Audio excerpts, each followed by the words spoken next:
دن ان کو پتا چلے گا شوہر کیا ہے، شوہر کا مقام کیا ہے، اس دن وہ ایسا نہیں کرے گی۔ کیا ہے شوہر کا مقام؟ جاہل باپ اپنی بیٹی سے کہتا ہے چھوڑ دے، چھوڑ دے، آ جا، ایسا مت کرو، پال لوں گا۔ بات پالنے کی کھانے کی نہیں ہے، روٹی تو کتے کو بھی مل جاتی ہے، بات روٹی کی نہیں ہے، لیکن اتنا ضرور کہتا ہوں شوہر بیوی کو جو دے سکتا ہے باپ اس کو سونے کے پلنگ پر، گولڈ کے پلنگ پر سلا کر بھی نہیں دے سکتا، اور اس کے لیے جائز بھی نہیں ہے، وہ دے بھی نہیں سکتا۔ قرآن نے میاں بیوی کو کیا بتایا؟ لِتَسْكُنُوا إِلَيْهَا، شوہر کے لیے سکون بیوی اور بیوی کے لیے سکون شوہر۔ اتنا تو سمجھو۔ استاذ نے شاگردوں سے پوچھا کیا کوئی ہے جو جنت کی مٹی لا سکے؟ ایک بچہ گھر گیا، جانے کے بعد تھوڑی سی مٹی لایا، کہا استاد صاحب یہ لیجئے۔ استاد صاحب نے کہا بیٹا یہ کیا ہے؟ کہا یہ جنت کی مٹی ہے، آپ نے تو کہا تھا جنت کی مٹی لاؤ۔ بولے یہ تمہیں کہاں ملی؟ کہا استاد صاحب میں گھر گیا، اپنی ماں کے قدموں کے نیچے سے مٹی لایا ہوں، یہ جنت کی مٹی ہے، کیونکہ میرے نبی فرماتے ہیں ان الجنت تحت اقدام امہاتکم، جنت تمہاری ماں کے قدموں میں ہے۔ جس کے دامن میں ماں باپ کی دعا ہے، جس کے دامن میں ماں باپ کی دعا ہے، اس سے بڑا قسمت والا کوئی نہیں ہے، اور جس کے دامن میں ماں باپ کی دعا نہیں ہے پھر وہ تباہ و برباد ہے۔ ہزاروں نمازیں پڑھ لو، روزے رکھ لو، حج کر لو، زکوٰۃ دے لو، داڑیاں بڑھا لو، سرٹیفکیٹ بڑے بڑے لے لو، ماں باپ اگر خوش نہیں تو تمہارے پاس کچھ نہیں، اور اگر ماں باپ کو تم نے راضی کر لیا تو تمہارے پاس پھر بڑی نعمت ہے۔ جن کا دل نرم ہوتا ہے نا وہ جلدی روٹھ جاتے ہیں، اور روٹھے ہوئے جلدی مان بھی جاتے ہیں۔ ایسے لوگوں کو اللہ بہت پسند کرتا ہے جو روٹھ جاتے ہیں لیکن پھر جلدی مان بھی جاتے ہیں۔ ایسے لوگوں کو اللہ پسند نہیں کرتا جو روٹھے ہیں تو روٹھے ہی رہتے ہیں، اگر ان کو کوئی منائے تو وہ مانتے نہیں ہیں۔ طلاق دینے والا شخص عموماً کہتا ہے کہ میں نے غصے میں طلاق دے دی تھی، تو کیا غصے میں طلاق ہو جاتی ہے؟ ہو جاتی ہے۔ ایک ساتھ 3 طلاقیں دینے سے کیا ایک ہی طلاق کہلائے گی یا پھر 3 ہی؟ 3 کہلائے گی۔ پریگننٹ عورت جو ہوتی ہے کیا ان کو طلاق دینے سے طلاق ہو جاتی ہے؟ ہو جاتی ہے۔ 3 طلاق دی تو کیا اب 60 مسکینوں کو کھانا کھلانے سے طلاق کا مسئلہ حل ہو جائے گا؟ نہیں ہوگا۔ طلاق دیتے وقت گواہوں کا ہونا بھی کیا ضروری ہے؟ نہیں۔ طلاق کا معاملہ کس سے حل کروانا چاہیے؟ مولانا صاحب سے یا کبھی گھر کے بڑوں سے؟ کس سے حل کرائیں؟ علماء سے۔ بڑے بوڑھے تو بولتے ہیں توبہ کر لو، آئندہ مت کرا، خیال رکھنا، وہ حرام ہوتا رہتا، حرام کے بچے ہوتے رہتے ہیں، تو یہ کام علماء کا ہے جو اس کا فیصلہ کریں گے۔ بارش کرتی جو روٹی دیتا رہا، وہ جو بارش میں بھیگتا ہوا پیسے بناتا رہا، تمہارے قرض کو اتارنے کے لیے پسینہ بہاتا رہا،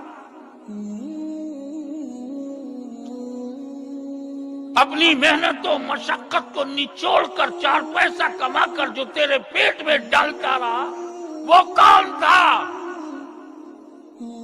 ماں تو ٹھنڈے کمرے میں بیٹھی تھی، جو دھوپ میں جلا وہ تیرا باپ تھا، بوجھ اٹھایا تیرا باپ تھا، مشقت کیا تیرا باپ تھا، بدیس گیا تیرا باپ تھا، تجھے رہنے کے لیے گھر دیا تیرا باپ تھا، تیرے پیٹ میں روٹی ڈالی وہ تیرا باپ تھا، اپنے کاندھے پر رکھا تیرا باپ تھا، جس نے نوکری کیا سیلری پہ سیلری کماتا تھا وہ تیرا باپ تھا۔ آج تو ہاتھ بھی اٹھا رہے ہیں، تکلیف دور، کتنے لوگ مارتے ہیں، والد کو گالی دیتے ہیں، لاتوں سے مارے ہیں والد کو، دروازوں سے ڈھکیل دیے ہیں، شادی کر کے ایسے جورو کے غلام ہو گئے کہ والد والدہ کو ایسے اکیلے بے سہارا چھوڑ دیے۔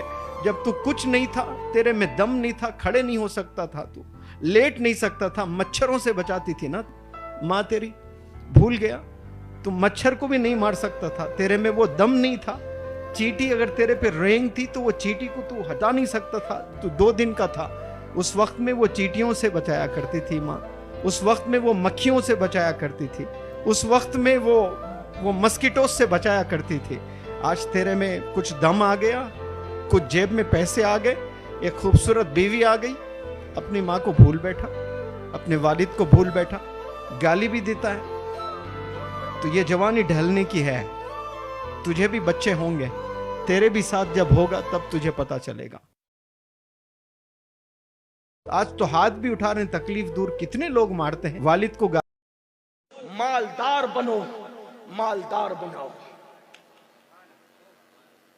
اب آپ کہیں گے کہ آپ بھی دنیا داری پر آگے نہ، کیونکہ اللہ کے رسول علیہ السلام کی حدیث پاک کا مفہوم ہے کہ غربت انسان کو کبھی کبھی کفر تک لے جاتی ہے۔ غربت سے نکلو۔